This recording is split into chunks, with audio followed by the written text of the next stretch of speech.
Hi guys! Ayan ha, hello sa mga bashers ko dyan. Hi!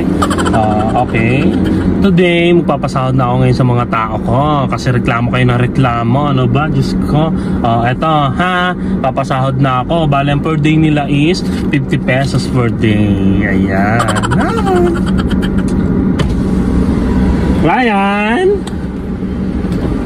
Madam, sahod na po ako. Sahod mo, Ryan. 50? Magrereklamo ka pa. Wala ka namang ginagawa. Kain ka lang ng kain. Naubos mo pa yung pares ko. Diyos ko, pati lakas ko. Okay, next. Diba guys? Madam, sahod mo. 50 lang.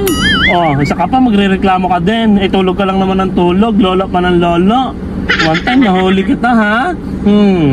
Hindi lang kita sinita. Thank you, madam. Sige na, punta ka sa kwarto ko.